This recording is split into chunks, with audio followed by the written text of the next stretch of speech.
Hello and welcome back to Binsi's homemade. അപ്പോൾ നമ്മൾ ഇന്നൊരു ബ്രേക്ക്ഫാസ്റ്റ് റെസിപ്പിയാണ് ചെയ്യാൻ പോകുന്നത്. നമുക്ക് നുറുക്ക് ഗോതമ്പ് കൊണ്ടൊക്കെ വളരെ കുറഞ്ഞ സമയം കൊണ്ട് എളുപ്പത്തിൽ റെഡിയാക്കി എടുക്കാൻ പറ്റുന്ന ഒരു ദോശയാണിത്. ഇതിൻ്റെ ഏറ്റവും നല്ലൊരു കോമ്പിനേഷൻ എന്ന് പറയുന്നത് പുളി ചേർക്കാതെ പച്ചമുളകും ചുവന്നുള്ളിയും ചേർത്ത് ഉണ്ടാക്കുന്ന തേങ്ങാ ചമ്മന്തിയാണ്. ഒരു തവണയെങ്കിലും നിങ്ങൾ ഇതുപോലെ ഉണ്ടാക്കി നോക്കുകയാണെന്നുണ്ടെങ്കിൽ നിങ്ങൾക്കിത് തീർച്ചയായും ഇഷ്ടപ്പെടും. അപ്പോൾ എല്ലാവരും ഇതൊന്നും ഉണ്ടാക്കി നോക്കിയിട്ട് നിങ്ങളുടെ അഭിപ്രായം എന്നെ അറിയിക്കാൻ മറക്കരുത്. അപ്പോൾ നമുക്കിത് എങ്ങനെയാണ് ഉണ്ടാക്കുന്നതെന്ന് നോക്കാം. അപ്പോൾ ഞാൻ നുറുക്ക് ഗോതമ്പ് ദോശ ഉണ്ടാക്കാനായിട്ട് 1.5 കപ്പ് നുറുക്ക് ഗോതമ്പാണ് എടുത്തിരിക്കുന്നത്. ഇത് ഞാൻ 2 മണിക്കൂർ നേരത്തോളം വെള്ളത്തിൽ കുതിർത്ത് വെച്ച് വെള്ളം ഊറ്റി കളഞ്ഞ് വെച്ചിരിക്കുകയാണ്. നിങ്ങൾക്ക് തീരെ സമയമില്ലാന്നുണ്ടെങ്കിൽ ഒരു അരമണിക്കൂറോ അല്ലെങ്കിൽ 3/4 മണിക്കൂറോ കുതിർത്ത് വെച്ചാൽ മതിയാവും. കൂടുതൽ സമയം ഇരുന്നാലും കുഴപ്പമൊന്നുമില്ല. അതുകൊണ്ട് തലേദിവസം രാത്രി വെള്ളത്തിൽ കുതിർത്ത് വെച്ചാലും മതി. ഇനി ഈ കുതിർത്ത് വെച്ചിരിക്കുന്ന നുറുക്ക് ഗോതമ്പ് ഞാനൊരു മിക്സിയുടെ ജാറിലേക്ക് ഇട്ട് കൊടുക്കുകയാണ്. ഇതിലേക്ക് നമുക്കിതൊന്ന് അരച്ചെടുക്കാനുള്ള പാകത്തിന് 1 കപ്പ് വെള്ളമാണ് ഇപ്പോൾ ചേർത്ത് കൊടുക്കുന്നത്. വെള്ളം കൂടുതലായിട്ട് വേണ്ടി വരികയാണെന്നുണ്ടെങ്കിൽ പിന്നീട് ചേർത്ത് കൊടുക്കാം. ഇനി ഇത് അരയ്ക്കുമ്പോൾ നമ്മൾ ദോശമാവൊക്കെ അരയ്ക്കുന്ന പോലെ ഒരുപാട് സ്മൂത്തായിട്ട് അരച്ചെടുക്കരുത്. ചെറിയ ചെറിയ തരികളോട് കൂടിയിട്ട് വേണം അരച്ചെടുക്കാനായിട്ട്. പിന്നെ ഈ ദോശമാവിലേക്ക് ചേർത്ത് കൊടുക്കാനായിട്ട് 1 കപ്പ് നാളികേരം ചിരകിയത് വേണം.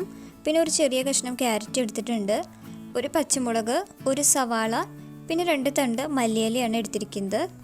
ഇത് നല്ലപോലെ പൊടിയായിട്ട് അരിഞ്ഞെടുക്കണം. അപ്പോൾ ഞാൻ അതിന് വേണ്ടിയിട്ട് ഇവിടെ ചെറിയ കഷ്ണങ്ങളായിട്ട് മുറിച്ച് വെച്ചിട്ടുണ്ട്. ഞാനിത് ചോപ്പറിലിട്ടിട്ടാണ് ഇത് അരിഞ്ഞെടുക്കുന്നത്. അപ്പോൾ നമുക്ക് വളരെ കുറഞ്ഞ സമയം കൊണ്ട് തന്നെ പൊടിയായിട്ട് അരിഞ്ഞു കിട്ടും. അപ്പോൾ ഇതുപോലെ ഒരു ചോപ്പർ ഉണ്ടെങ്കിൽ വളരെ എളുപ്പമാണ്. നമുക്ക് പെട്ടെന്ന് തന്നെ എല്ലാം അരിഞ്ഞെടുക്കാൻ പറ്റും. ഞാനിത് ഫ്ലിപ്കാർട്ടിൽ നിന്ന് മേടിച്ചതാണ്. ഇപ്പോൾ ഫ്ലിപ്കാർട്ടിൽ ഒരുപാട് ഓഫറുകളുള്ള സമയമാണ്. അപ്പോൾ നിങ്ങൾക്ക് എന്തെങ്കിലും വേണമെന്നുണ്ടെങ്കിൽ ഈ സമയത്ത് വാങ്ങാൻ പറ്റിയ സമയമാണ്. കണ്ടോ, ഇപ്പോൾ വളരെ കുറഞ്ഞ സമയം കൊണ്ട് തന്നെ പച്ചക്കറിയൊക്കെ നല്ലപോലെ അരിഞ്ഞു കിട്ടിയിട്ടുണ്ട്. അത്യാവശ്യം എല്ലാ പച്ചക്കറികളും തന്നെ നമുക്ക് ഇതിൽ അരിഞ്ഞെടുക്കാൻ പറ്റും. പിന്നെ ഇതിൻ്റെ ഉള്ളിലകത്തെ ബ്ലേഡ് ആണെന്നുണ്ടെങ്കിലും നമുക്ക് എളുപ്പത്തിൽ പുറത്തേക്ക് എടുക്കാം. അപ്പോൾ നമുക്ക് കഴുകി വെക്കാനും എളുപ്പമായിരിക്കും. ഈ സമയം തന്നെ ഞാൻ നുറുക്ക് ഗോതമ്പ് ഇവിടെ അരച്ച് വെച്ചിട്ടുണ്ട്. ഒരുപാട് ഫൈനായിട്ടൊന്നും അരച്ചിട്ടില്ല. ഞാൻ നേരത്തെ പറഞ്ഞ പോലെ ചെറിയ ചെറിയ തരിയോട് കൂടിയിട്ടാണ് അരച്ചെടുത്തിട്ടുള്ളത്. ഇതിലേക്ക് നമുക്ക് ഇനി ചോപ്പ് ചെയ്ത് വെച്ചിരിക്കുന്ന വെജിറ്റബിൾസ് ചേർത്ത് കൊടുക്കാം.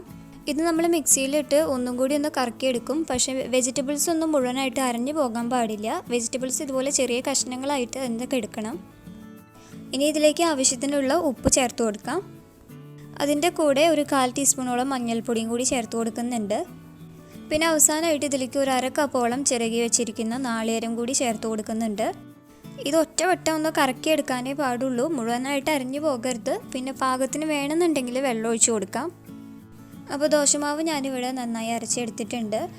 നിങ്ങൾക്കിത് കാണുമ്പോൾ ഇതിൻ്റെ ഒരു പാകം മനസ്സിലാവുമെന്ന് ഞാൻ വിചാരിക്കുന്നു. ഈ ഒരു പാകത്തിൽ വേണം ഈ മാവ് അരച്ചെടുക്കാനായിട്ട്. ഇതുപോലെ നിറയെ തരിയായിട്ടുള്ള ഒരു പാകത്തിൽ വേണം ഈ മാവ് അരച്ചെടുക്കാനായിട്ട്. പിന്നെ ഉപ്പൊക്കെ പാകത്തിനുണ്ടോ എന്ന് നോക്കുക, ഇല്ലയെന്നുണ്ടെങ്കിൽ ഇപ്പോൾ ചേർത്ത് കൊടുക്കാം. അപ്പോൾ നമുക്കിനി വേഗം തന്നെ ദോശ ഉണ്ടാക്കിയാലോ. ഞാൻ അതിന് വേണ്ടിയിട്ട് ഇവിടെ ഒരു തവ ചൂടാക്കാനായിട്ട് വെച്ചിട്ടുണ്ട്. നല്ലപോലെ ചൂടായി കഴിയുമ്പോൾ മാവ് കോരി ഒഴിക്കാം. പിന്നെ എപ്പോഴായാലും നമ്മൾ ദോശ ഉണ്ടാക്കുന്നതിന് മുമ്പേ ആ ബാറ്റർ നല്ലപോലെ മിക്സ് ചെയ്തിട്ട് വേണം അതിൽ നിന്ന് മാവ് കോരിയെടുക്കാനായിട്ട്. നമ്മൾ സാധാരണ ദോശ ഉണ്ടാക്കുന്ന പോലെ ഒരുപാട് കനം കുറച്ച് പരത്തിയെടുക്കേണ്ട ആവശ്യമൊന്നുമില്ല. ചെറിയ കനത്തിൽ വേണം ഇത് പരത്തിയെടുക്കാനായിട്ട്. ഇതിന് മുകളിലായിട്ട് കുറച്ച് നെയ്യ് ഒഴിച്ചു കൊടുക്കാം. ഇതിൽ അത്യാവശ്യം വെജിറ്റബിൾസ് ഒക്കെ ചേർത്തിട്ടുള്ളത് കൊണ്ട് തന്നെ ഇത് നല്ല ഹെൽത്തി ആയിട്ടുള്ള ഒരു ബ്രേക്ക്ഫാസ്റ്റ് റെസിപ്പിയാണ്. അപ്പോൾ നിങ്ങൾ തീർച്ചയായും ഇത് കുട്ടികൾക്കൊക്കെ ഉണ്ടാക്കി കൊടുക്കണം. പിന്നെ നിങ്ങൾക്ക് ഇതിൽ ഇഷ്ടമുള്ള വെജിറ്റബിൾസ് ഒക്കെ ചേർത്ത് കൊടുക്കാം കേട്ടോ. അപ്പോൾ കുട്ടികൾക്കൊക്കെ കൊടുക്കുമ്പോൾ കുറച്ചും കൂടി കളർഫുള്ളാക്കി കൊടുക്കണമെന്നുണ്ടെങ്കിൽ ബീട്രൂട്ടൊക്കെ ഇതിൽ ആഡ് ചെയ്ത് കൊടുത്താൽ മതി. അപ്പോൾ നല്ല റെഡ് കളറിലുള്ള ദോശയായിട്ട് കിട്ടും. ഇതൊരു പകുതി 1/4 ഭാഗത്തോളം വേവാകുന്ന സമയത്ത് ഒന്ന് തിരിച്ചിട്ട് കൊടുക്കണം. 2 സൈഡും നല്ലപോലെ വെന്ത് കഴിയുമ്പോൾ നമുക്കിത് എടുക്കാം. ഇനി ഇതുപോലെ തന്നെ നമുക്ക് ബാക്കിയുള്ള ദോശയും കൂടി പെട്ടെന്ന് തന്നെ റെഡിയാക്കി എടുക്കാം. ഈ പറഞ്ഞിരിക്കുന്ന അളവിൽ ഇൻഗ്രീഡിയൻസ് ഒക്കെ എടുക്കുകയാണെന്നുണ്ടെങ്കിൽ ഒരു 10-12 ദോശ വരെയൊക്കെ നമുക്ക് ഉണ്ടാക്കിയെടുക്കാനായിട്ട് പറ്റും.